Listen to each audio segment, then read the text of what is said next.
Greetings and welcome back to Room 303. We now are set to give a set of introductory comments to a high school course on psychology. I want to begin right away by dedicating this class to a dear colleague of mine, Kevin Tonkovich, who lectured this course at Worland High School for many, many years. He has since retired, and I want to dedicate the work that we will be doing together to him from 1984 until 2017. He was a teacher here, also a German instructor, and well known for his work with this very subject matter of psychology.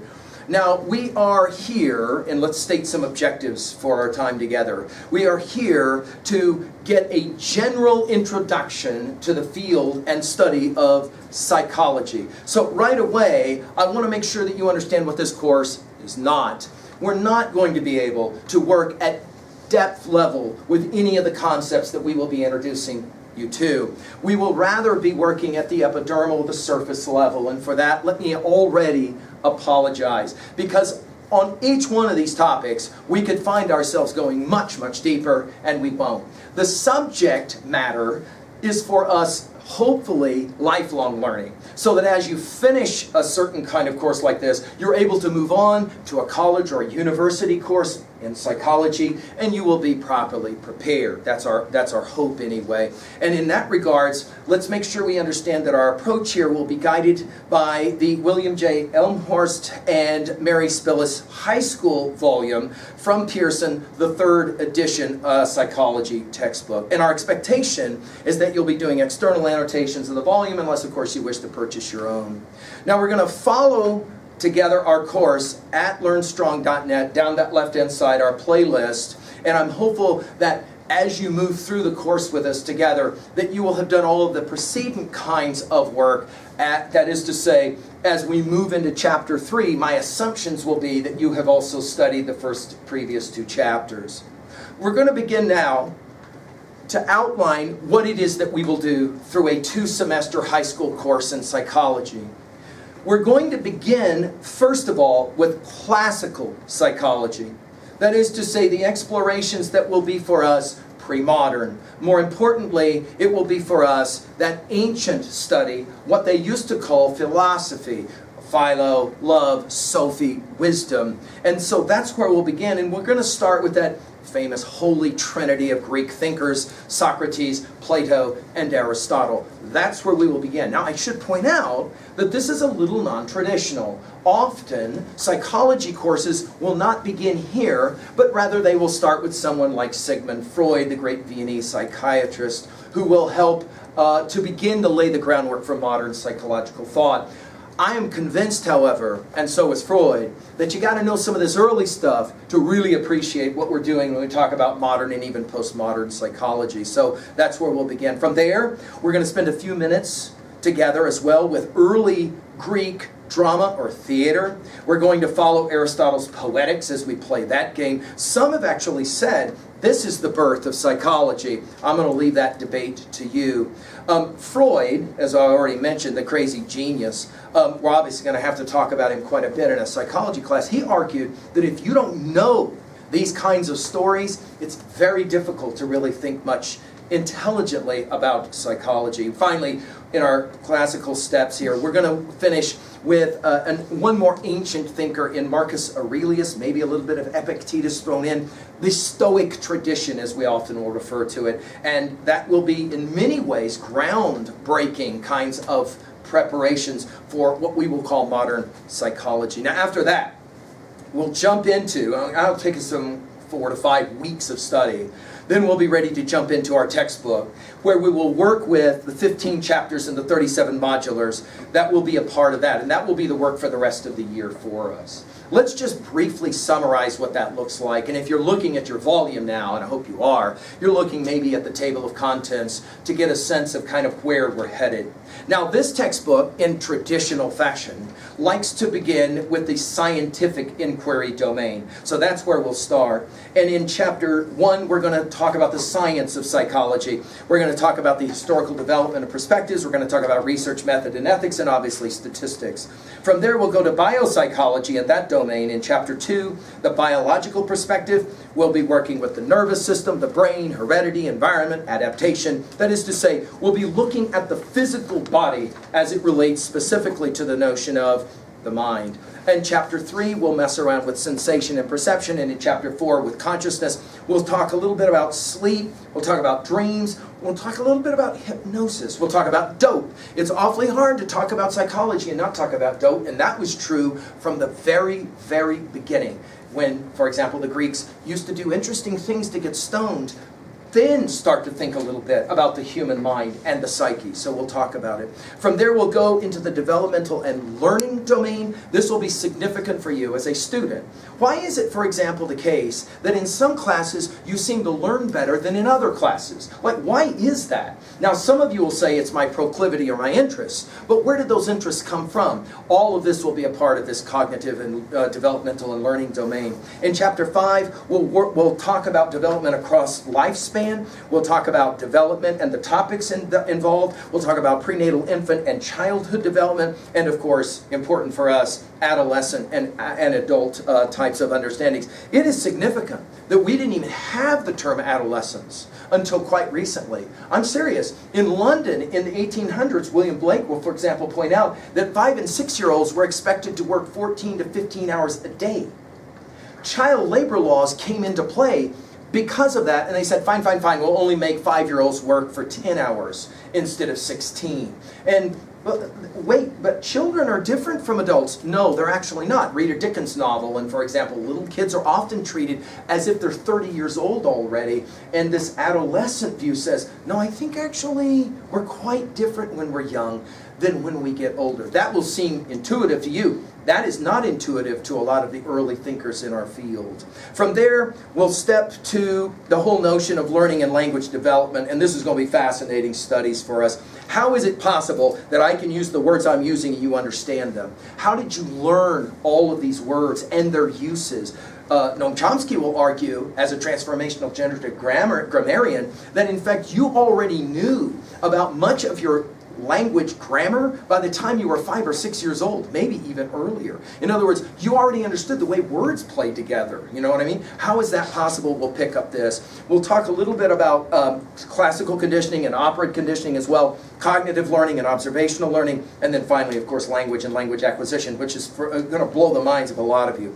From there, we'll go to the social context domain, sometimes referred to as sociology, and many will in fact see this class as kind of an analog or a precursor for the sociology course that you'll often take at the university. You can kind of think about it when we talk about our Big Five in a second as psychology, study of the individual mind, sociology, study of the collective or the group mind. And here we'll enter Chapter 7 with social psychology. We'll talk about social influence, cognition, and of course interaction. And then in Chapter 8, sociological diversity, we'll talk a lot about the issues of gender and diversity there. Then we'll move to the cognition domain, where we'll be talking about memory. That's fascinating. How is it possible that you can remember things but not remember things? It's so interesting the way that you can call up certain memories but not other memories. And of course, we know this phrase, triggering, that can happen. So all of a sudden you're triggered and you can remember something. You smell, for our olfactory sense is one of our most powerful. You smell something and you immediately remember where you smelled that the last time and who you were with and all this stuff that went on. And you go, oh, I totally forgotten about that. How does that work? We got to talk about it.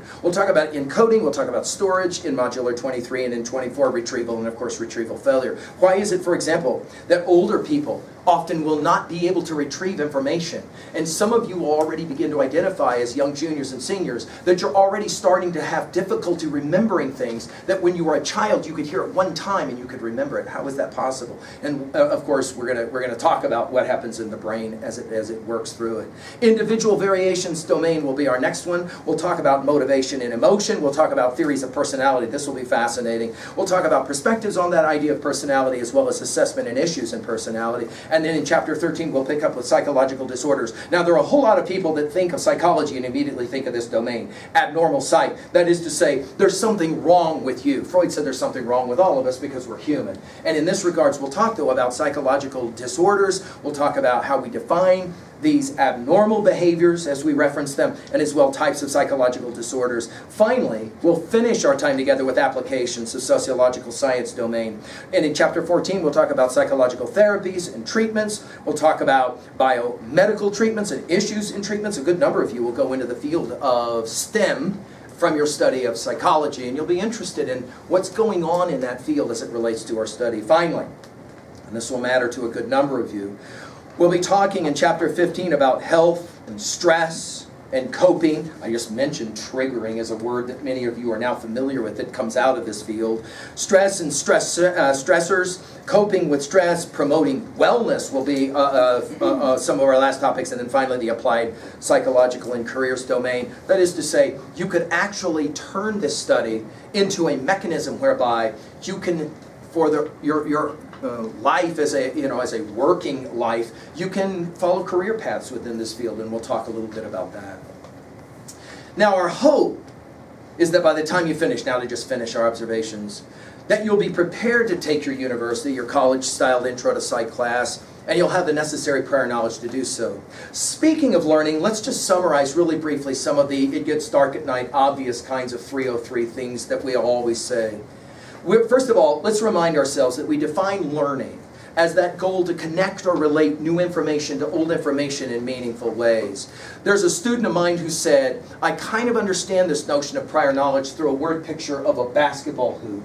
And she said, I'm trying to learn high-level mathematics and calculus, and I understand why I can't learn it. It's not that I was dropped on my head at 3 and I'm dumb and I can't do math, or what my mom said, oh honey, you're a girl, no girl can do math. That's not it at all. She said, rather, it's that I've got a hoop. My basketball hoop is what I know. That's my prior knowledge. And the ball they're trying to shoot through the hoop for me is the new information. And I've got a Nerf hoop. You guys ever seen these things? They're like small hoops that you hang on the back of a door and you kill each other trying to dunk over each other. She said, I got a Nerf hoop and they're trying to shoot a beach ball through my Nerf hoop and it can't fit. I don't have that level of prior knowledge. I said, well, what does that mean to you? She said, I got to grow my hoop. I got to learn more things before I can learn this other stuff. And the goal, obviously, of our class is that learning is taking place, especially through our reading and our writing. That is to say, we're going to try to connect or relate new information to old information as we are reading. Of course, we're going to answer 3 guiding questions. You know this already, but let's remind ourselves anyway. Anytime we meet our textbook, we're going to ask 3 guiding questions about what we're reading. What does the text say? That will be for us summarizing. That will be significant. But more importantly, our second question is, what does this text or this information mean? In other words, can we understand the primary messages that are being delivered to us by our authors? And then finally, the third question, and most significantly, is how can I relate to this information in some meaningful way? Relating it to other ideas that I know, and then obviously relating it to myself. Now, I'll give you a heads up. Anytime you do a psych class, you always find yourself beginning to apply a lot of the ideas that you're learning to yourself. And it's not unusual, for example, when we're studying abnormal psychology to say, oh, I think maybe I'm abnormal, maybe there's something wrong with me. So we've got to be careful as we play with these ideas that we are always playing with the ideas. We'll not take them that seriously as we obviously work through them. And then you get to decide, how much does any of this make sense to me? Now, where to start our study? I'd like to couch our study, this won't shock you either, with what we call in 303 our Big Five. That is to say, the ideas that for us seem to matter the most when we start talking about the human condition. Let's work through them quickly. At learnstrong.net, I've given full lectures on this, so if you're inclined to need it, you can find it there. The first of our Big Five is epistemology. That is to say, what can you actually know? For example, a game that we can play is, I dreamed I was a butterfly, and then I woke up and wondered, am I a butterfly dreaming I'm a human? Now, if you think about that, it obviously resurrects the simple question, what does it mean to say that I know anything? Of course, the absolutist position is the position that says, what I know is right, what you know is wrong. The only problem with that is terrible things have happened in the history of the world by people who had that absolutist position. Of course, you can take the complete opposite epistemological position of relativism. There is no truth, there are no absolutes. But as one of my students once asked in a philosophy class at university when the prof said there are no truths, she raised her hand and simply said, what you just said, is that true? And immediately, of course, we are finding what we call the performative contradiction. To say there are no truths is to posit a truth. So somewhere on that epistemological spectrum, we will find a third position, which will be our position. It's what we call the fallibilist position. And about that, it should be what science should be. I think I'm right epistemologically, but I could be wrong. So in other words, I'm always looking to collect data that either confirm or disconfirm the position that I hold. The second of our big five is ontology, the study of being.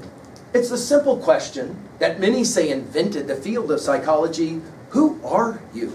And the answer to that, of course, is, well, I am a body, no question, but there seems to be as well another mechanism for me. This is what Plato references dualism, the idea that I'm not just a body, but I'm also some kind of mind. But that's weird, because if I cut open my brain, I don't actually find a mind. I will find a brain. And as the great psychologist and thinker Steven Pinker has said, the mind is the brain at work. But that's an interesting sidestep. What makes the brain work? How does it work? And what is different between mind and body? And some have pointed out that there might even be a third part to this thing we call consciousness.